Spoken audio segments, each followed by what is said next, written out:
Hey folks, welcome to another episode of Fallen Badge. Episode of Fallen Badge today, we're going to cover the murder of Officer Larry P. Childress.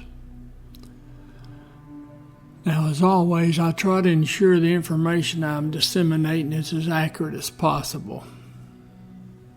For this episode, I've received information from the old police, a civilian witness who literally drove through the shootout and who later testified during the trial, and transcripts from the appeals court.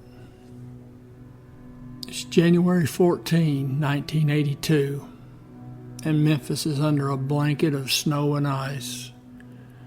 Driving is treacherous, and Memphis police cars have been fitted with chains. Officers Nault and Childress, now they're riding together. Now they're working on an auto theft report down on Poplar near a state. They're also trying to get them something to eat while they finish the report so they can call it in. Back in the old days, you had to fill out the report by pencil or pen, and then you had to call it in by phone. At approximately 7:30 p.m., dispatcher on the East Frequency puts out a call for residential robbery in progress at 5600 Shady Grove. Now that sits on the northeast corner of Shady Grove and South Yates. The Shady Grove address, that's the home of Vincent Lucchese. Now, Mr. Lucchese, he was the owner of V.A. Lucchese Construction Company in Memphis. Now, he was a wealthy fella, as you might guess, and he was pretty well known in the Memphis area. Let me digress just for a moment. I want to tell a story about Officer Childress that an old policeman told me one time. This old policeman, he had worked with Childress at the North Precinct, and Childress had put in a bid to go to the East Precinct when they had some openings. And this old policeman, he asked Childress, he goes, "Well, why are you going to go out east?" Childress had told him, "Well, because it's quieter out there." Now, there were no cars available to handle the call when the dispatcher first put it out. Now, Nault and Childress, I don't know if that was their ward or not. It probably was. But anyways, they get on the air and they advise the dispatcher that they'll finish their report later and go on and put them on the call. So they start towards 5600 Shady Grove. Now, a second car is occupied by Officer Cheryl Hayes and an academy recruit doing a ride-along, Dana Stein. They were put on the call, and then the dispatcher put Lieutenant Schultz on the call as well. There's a certain number of officers you have to put on a hold-up call. If you run out of officers, you start sending lieutenants. So they're all crawling, literally crawling down the roads trying to get to this address. Now, over at the scene, meanwhile, the Lucchese home is absolutely sheer terror. What's happened is two men, they were posing as plainclothes police officers. They were able to gain entry into the house. Now, Miss Lucchese was there with 4 of their kids. So the 2 men, they tied up the kids and they forced Miss Lucchese to walk through the house as they were collecting money and jewels and whatever else struck their fancy. Now, both suspects were armed with handguns. A third suspect was parked in a car. Now, that car was on the Yates entrance to the property, which is a secondary driveway. It wasn't a marked driveway. And oh, by the way, the police were not familiar with this second driveway. The three robbers, they were all from the West Coast. Billie Jean Cross was from Oregon. He was the planner and the getaway driver. Now, he used to live in Memphis. And word has it that he actually went to school with one of the Lucchese sons. Now, the two men that went inside the house, one of them was an Alfred Gene Voss. He was also from Oregon.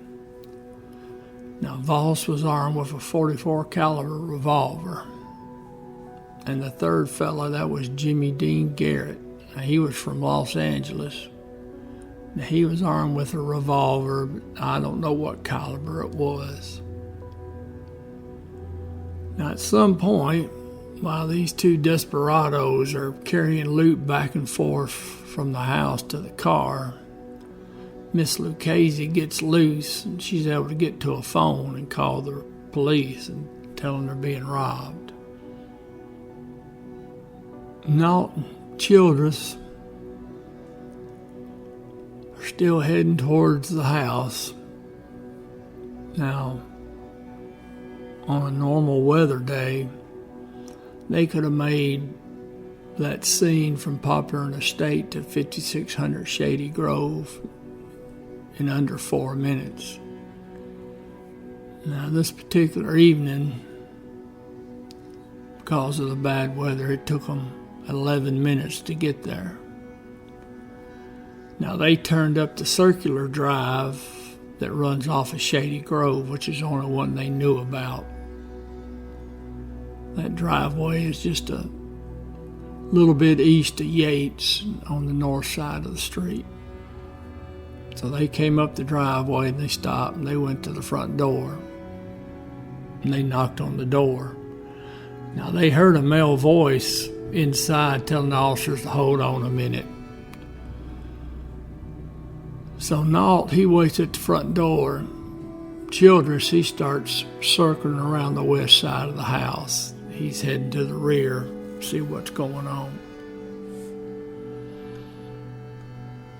Now, after a few minutes, Nault starts getting concerned about where Childress is, so he starts walking down the driveway from the house that leads to Yates. That's the little driveway.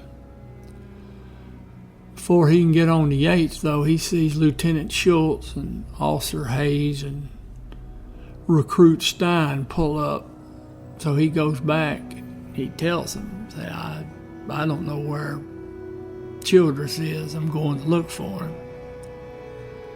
So Lieutenant Schultz, he takes the police recruit Stein and they go around the east side of the house. And Hayes, she goes west around the side of the house, heading towards the rear. And then Nault, he walks down the driveway, hits Yates, and he's going to walk back northbound on Yates. Now, at about this time, the officers heard a shot, a single shot. And then a second or two later, they hear another shot. And then finally, they hear a ragged volley of shots. And all those shots are coming from the north side of the property, which would be the rear. Now, unknown to the officers at the front of the house, Childress had made it to the rear of the house and he'd seen two men running northbound from the house and then climb the wall. There's a wall that encloses the entire property. So Childress, he gives chase. Now he climbs the wall and he gets into a yard and he sees the suspects. They're hiding behind a car that's parked curbside on Yates. So now Childress, he took cover behind a large tree, and I believe the tree is going to be the one in the front yard of 240 South Yates. Now, I can't swear to that, but that's what I think.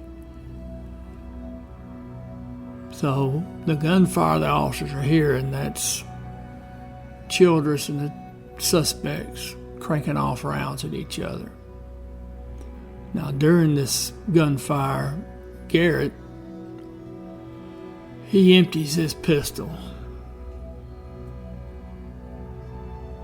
Well, then once he's out of ammo, I guess he didn't bring any more with him, because he threw his pistol down and he took off running northbound on Yates.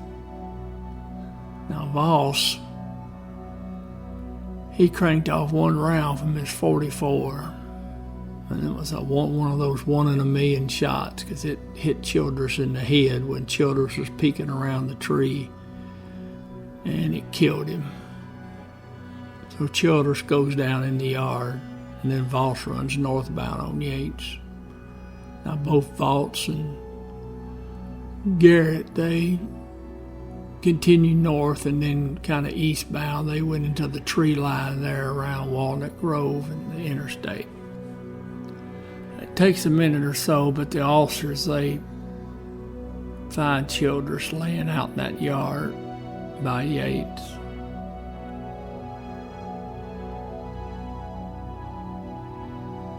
Now, as they always do with police, an ambulance makes the scene and he's transported to Baptist East. Now, Baptist East is not just a couple minutes away on a good day, and I'm sure it probably took the ambulance 6 or 7 minutes to get to the hospital, as bad as the weather was. But either way, they take Childress to the ER. They let the doctors there declare that he's dead. Now, Voss and Garrett, they get caught. Police put cars out on the interstate, and they pretty well boxed the scene up. So both of them are captured in the woods. And if I'm not mistaken, they're caught within an hour of the shooting or less.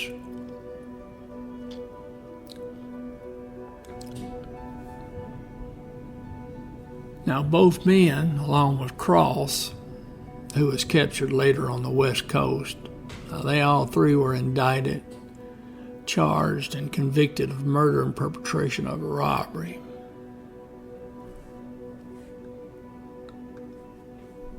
Now, the information I have says that one of the suspects, he was denied parole in 2003, but he was eventually paroled later. I don't know which one that was. And then another one, he died in prison, happily. Third suspect, he was paroled in 2019. That's sad.